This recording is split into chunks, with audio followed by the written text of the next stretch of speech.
All right, ahoy, grammar pirates. I'm glad you're back with us. Today we're going to talk about compound and complex sentences, which means we're actually going to be using everything that we've already talked about. We're going to use our previous skills to examine different types of sentences based on the different combination of the clauses. So if you forget anything about subjects, predicates, or independent or dependent clauses, I suggest you go back and rewatch previous videos. If you need more of a refresher, see me for extra help.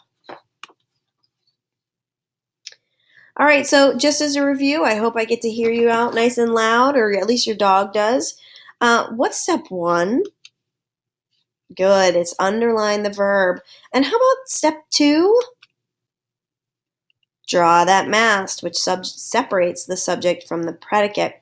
Now, a clause, good. A clause, not the Santa, has a subject and a predicate. I hope you're doing the moves with that as well. So we have some other ones we need to remember too, like what's a subject? It's the who or what of a sentence. And how about that predicate? It's what's happening. All right, if you think you're ready to go on, keep going. If you think you need to review everything we just covered, go back to the previous videos. Now you need to really make some hard decisions here. If you want to be successful, what tough choices do you need to make here? Do you need to go back and review, or are you ready to go on? I don't want you to have to walk the plank. All right, since we now understand what clauses are and how to put them together, yet let's use clauses in a number of different combinations to really write amazing and strong sentences. If we use an independent clause, we have a complete sentence, which is a really important skill to make sure that we have. But sometimes in our writing, we want to jazz it up. We want to make our piece a little bit stronger and have a better flow, which means sometimes we want to put two independent clauses together. And then that means we need a conjunction as glue. Two independent clauses are called a compound sentence. Just like a compound word is two words put together to make a new word, like sunglasses is sun and glasses, two clauses function in the same way. However, if we don't put anything between the clauses, it becomes a run-on sentence. The conjunction does not really belong to the second independent clause. There's something else too. You also need a comma because it functions a bit like a period. It tells people that the first clause has ended. So here we have two independent clauses. I want to go to the movies, and I love to eat popcorn. They're kind of related, so we really want to make sure that if we want to put those together and make a compound sentence, which we do, we need to do what? That's right, we need to put a comma and a conjunction, and in this case, we're going to use and. Some other conjunctions are and, but, or, nor. So complex sentences are a lot like the word. They're a little bit complicated, but nothing you can't handle.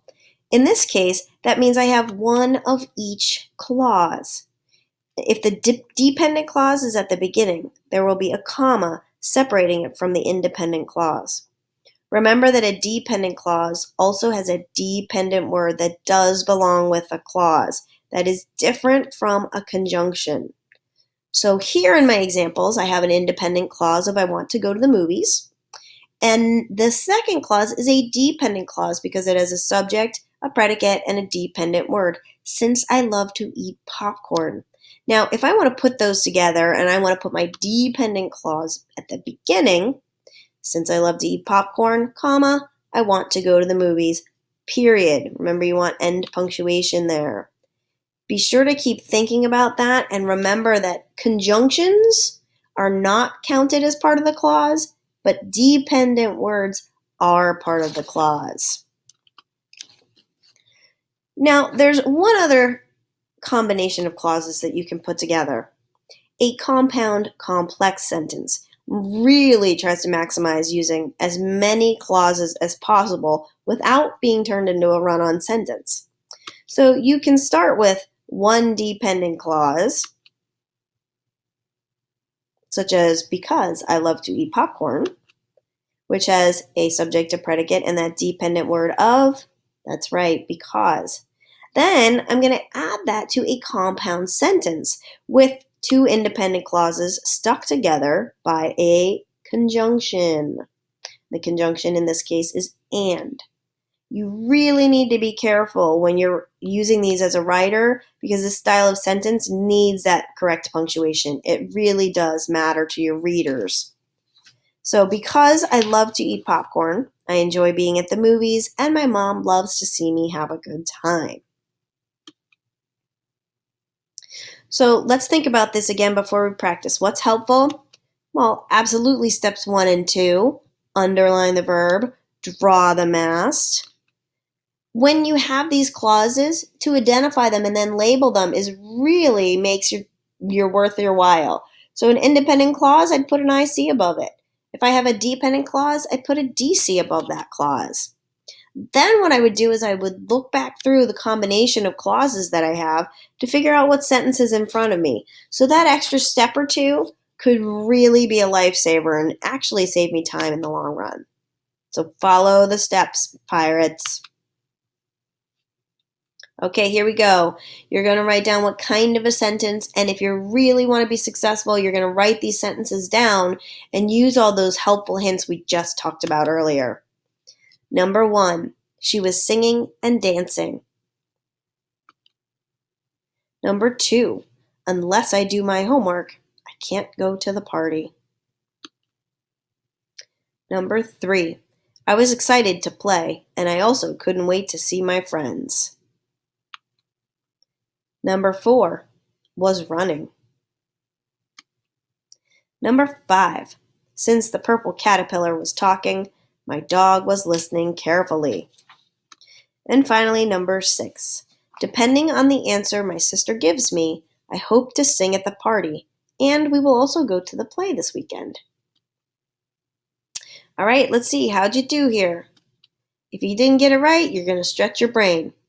She was singing and dancing is an independent clause, and I put an and in here on purpose because sometimes what a lot of people do is they just see an and think compound sentence. But notice there's only one subject here. We would only be drawing one mast, so be aware of that.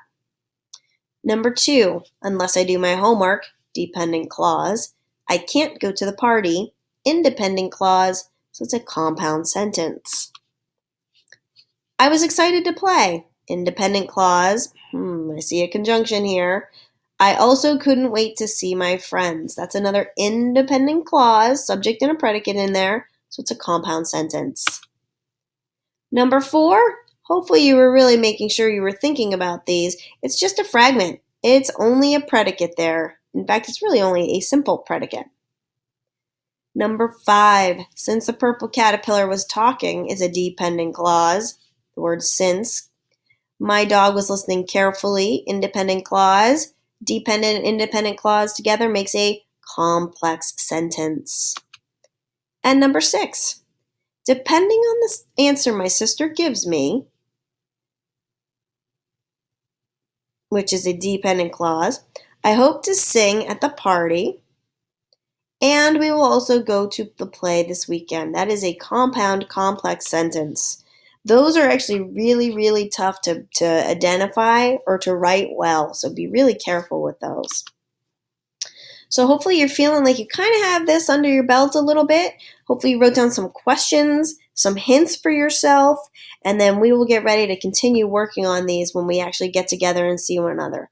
So until then, Grammar Pirates, I will see you later.